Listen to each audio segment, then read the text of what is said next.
All right, folks, what is good? Quick video. I want to discuss something really quick. Didn't get the last episode out. Was kind of tied up, and to be quite honest, I've been really enjoying the last couple of days.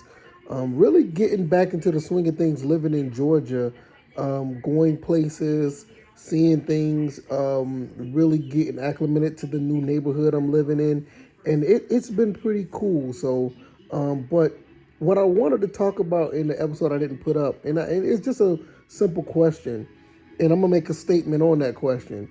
Um, what grade do y'all give the front office for the Falcons as far as this free agency goes? I, Anything less than a B plus is unacceptable. Now, why do I say B plus? Because I think they did a phenomenal job, getting a lot of players that are high quality and some players that are needed in the positions. And, I just saw that the Falcons, they just signed another linebacker and they just re signed Cordell Armstrong. I can't remember who the other linebacker was. Um, but it just slips my mind. I want to apologize, but we've signed like three good guys up in that front seven. We signed Cornell Armstrong back, which is actually pretty interesting because he did get a little better as the season go on, but I think they signed him just for more depth. So I say that, but I said anything less than a B plus is unacceptable. But I give them an A solid A, and because they pretty much knocked it out of the park with most of these signings. The Jesse Bates, the Caden Ellis. We also got Anamaya. I mean, we got some really solid players. Even with the backup quarterback Taylor Heineke, we did really good in this free agency so far. And I know we're probably not done yet. And there's also reports that we may even have a lot more money next year. That's insane. It's like they basically turned this thing around as far as cap space, getting the right personnel here, and trying to build a winning culture. I know I'm gonna sound like a broken record, and I don't want to say this over and over again, but it has to be said. These guys went 7-10 with a roster with 2 years in a row with rosters that had no business winning 7 games.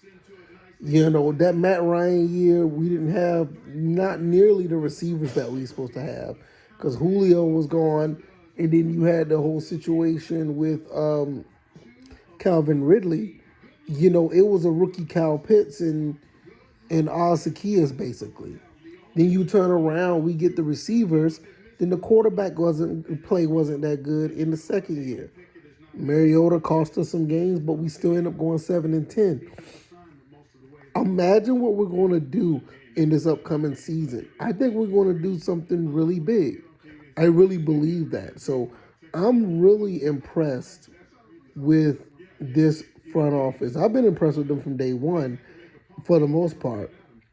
But what they're doing now, where it is you're signing players, you're doing things the right way, you're getting good results out of the teams that out of the players that want to sign.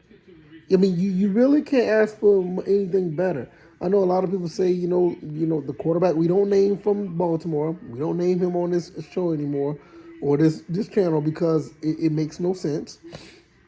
Everybody wanted to get him, and then you turn around and, people wanted Hargraves, that he ended up going to the 49ers. And I get it. I mean, you want the best pass rusher in the game, but pass rush is not necessarily linked to one person. It's a collective effort. And it's starting to, and you kind of see what the Falcons are doing. It's going to be a collective effort where certain players are not going to be able to get blocked. You know what I'm saying? So it's going to be a situation where you're going to have a lot of guys going after the quarterback. You're going to have a lot of guys getting a lot of loss for tackles. It ain't like just one person comes in and wreaks havoc.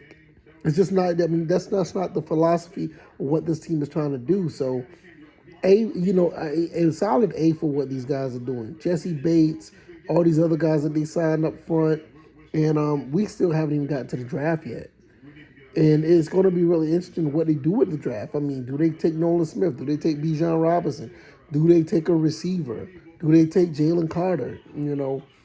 I'm banking on Nolan Smith, but the way they're doing these free agent signings, we don't know. But let me know what you guys think. I'm going to sit here and watch the rest of March Madness. I mean, man, March Madness is looking crazy right now with all these losses from these top tier teams. Princeton just beat Missouri. Princeton beat going to be Arizona. I mean, you look at this FDU team was a 16 seed. They beat a number one. I mean, it is wild right now. So I'm going to keep watching. There's some good basketball here. So you guys take it easy, man. Hopefully you guys are having a great weekend. And let me know what you guys think about the content I just talked about. I'm going to get up out of here. Y'all guys take it easy. You guys be blessed. Peace.